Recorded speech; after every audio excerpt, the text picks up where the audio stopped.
మొన్న జరిగిన ఎన్నికల తర్వాత తదనంతర పరిణామాలు చాలా దారుణంగా వైఎస్ఆర్ పార్టీ మీద జరుగుతున్న దాడులు కానీ, రాష్ట్రంలో జరిగిన అనేక సంఘటనలు, కూటమి సభ్యులు తెలుగుదేశం, బీజేపీ, జనసేన కలిసి గ్రామాన కూడా అత్యంత దారుణమైనటువంటి పరిస్థితులు వ్యవహరించడం జరుగుతోంది.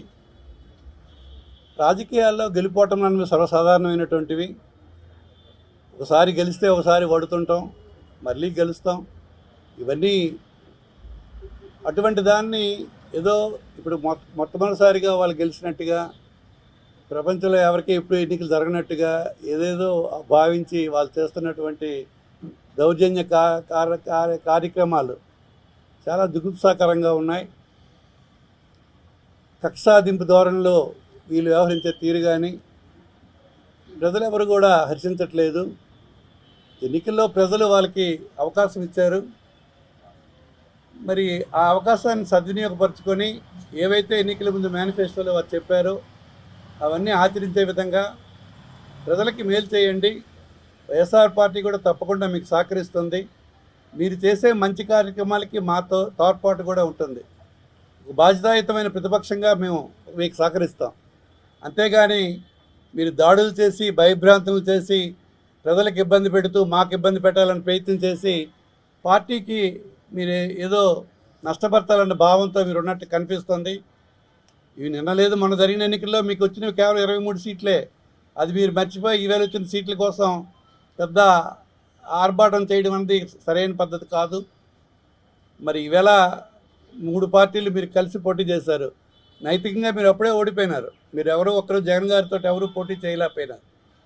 మీతో పాటు జనసేన సరిపోదని చెప్పి బీజేపీ, ఆ తదనంతరం మరి శర్మిలమ్మను కూడా కొంత ఎంటర్టైన్ చేసి నడిపించిన వాయిను ప్రజలందరూ గమనిస్తున్నారు.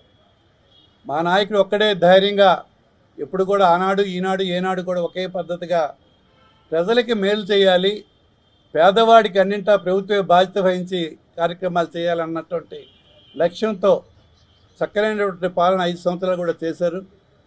మరి విద్య అయినా, వైద్యమైనా, వ్యవసాయమైనా, ఇతర సంక్షేమ కార్యక్రమాలు కూడా ఎక్కడ కరోనా లాంటి కష్టకాలంలో కూడా ఏది విడిచిపెట్టకుండా ప్రతి ఒక్కటి కూడా మేలు చేసే విధంగా మరి ప్రజలకు చేసినటువంటి సంఘటనలు మీ అందరికీ తెలుసు. మీరు ఇంకా ఎన్నో మాటలు చెప్పారు. అనేక ప్రజలకు మేలు జరిగే కార్యక్రమాలు చేస్తామని చెప్పారు.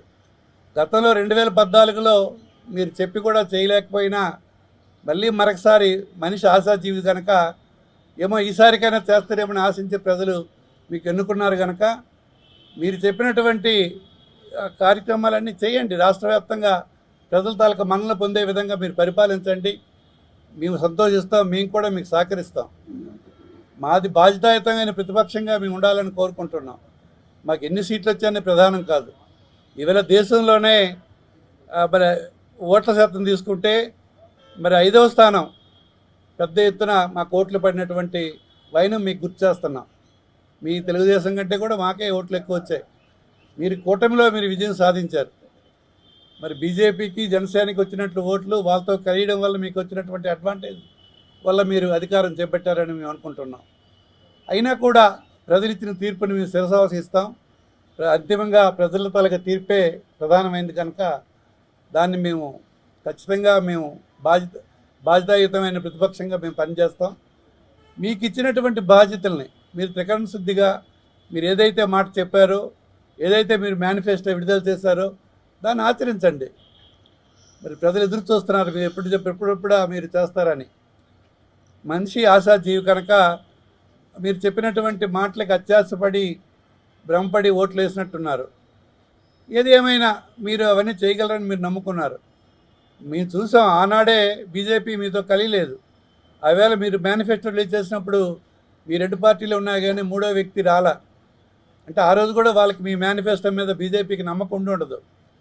సరే ఏదేమైనా అంతిమంగా ఎన్నికలు జరిగాయి. ఎన్నికల్లో మీ ఓటమిని గౌరవంగానే స్వీకరిస్తాం. మరలా ప్రజలకు అందుబాటులో చేరువుగా ఉండి ఎప్పుడు అవకాశం వస్తే అప్పుడు మళ్ళీ ఎన్నికల్లో ఖచ్చితంగా ఈ రాష్ట్రంలో మళ్ళీ జగన్మోహన్ రెడ్డి గారి నాయకత్వంలో వైఎస్ఆర్ పార్టీ అధికారంలోకి వస్తుంది. ఇది ఖచ్చితంగా ప్రజల నోట వస్తున్నటువంటి మాట. కేవలం ఈ 15 రోజుల్లోనే వాళ్ళు చూస్తున్న ఎన్నికల తదనంతర పరిణామాలు చాలా ఏకీయంగా ఇంత దౌర్జన్యకరమైనటువంటి పరిస్థితుల్లో మీరు చేస్తున్నట్టు విధానం అయితే పూర్తిగా తప్పు. మరి అలాగే గత 5 సంవత్సరాలు మేము చేస్తుంటే మీ పరిస్థితి ఏంటని నేను అడుగుతున్నాను. ఏది ఏమైనా ఇప్పటికైనా ఇటువంటి చర్యలు మీరు ఆపండి. పార్టీ కార్యాలయాలు కూలగొట్టడం, జిల్లా పార్టీ ఆఫీసుల మీద నోటీసులు అంటించి మీరు అనేక కార్యాలయాలు కట్టుకున్నారు. మేము ఎప్పుడు ఏనాడు దానికి అబ్జెక్షన్ చేయలేదు.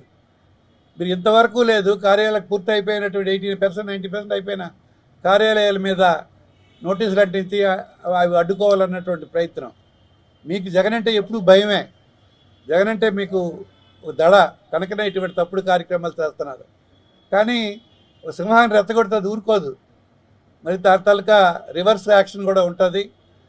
ఈ ఆనాడు కాంగ్రెస్ పార్టీ దేశంలో, రాష్ట్రంలో కాంగ్రెస్ పార్టీ, ప్రతిపక్షంగా తెలుగుదేశం, అన్ని పక్షాలు కలిసినప్పుడే మరి ఆయన ధైర్యంగా ఎదుర్కొని ఒక్కడంటే ఒక్కడే మరి ఎంతో మనోనిబ్బరంతో ప్రజల్లోకి వెళ్ళి అధికారం చేపట్టినటువంటి సంఘటన మీకు గుర్తు చేస్తున్నాను. ఇప్పుడు కూడా మా నాయకుడు అత్యంత ఆలోచనపరుడుగా విజ్ఞప్తితో మాట్లాడుతున్నాడు. ప్రజలు మనకెక్కడో మనం చేసిన దానికి ఇష్టపడలేదేమో, మరి డైరెక్ట్గా నేను ప్రజలకు అందించే కార్యక్రమం చేశాను, దానిలో మరి ఏం తప్పులు జరిగాయో, ఏది ఏమైనా ప్రజలకు అలా మనసుకు అనుగుణంగా మనం పరిపాలిద్దాం.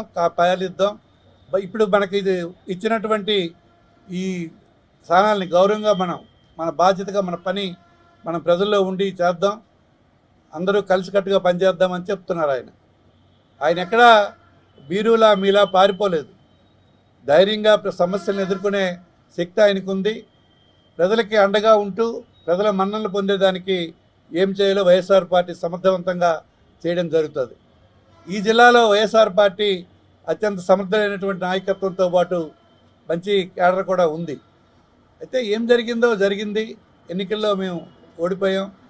నైతికంగా మేము దానికి కట్టుబడి ఉన్నాం. మరి ఓటమిని పునఃపరిశీలించుకొని మరలా విజయానికి బాటలు వేసే విధంగా పార్టీ అందరూ పునరంకితమై అందరూ కలిసి పనిచేస్తామని మీకు తెలియజేసుకుంటూ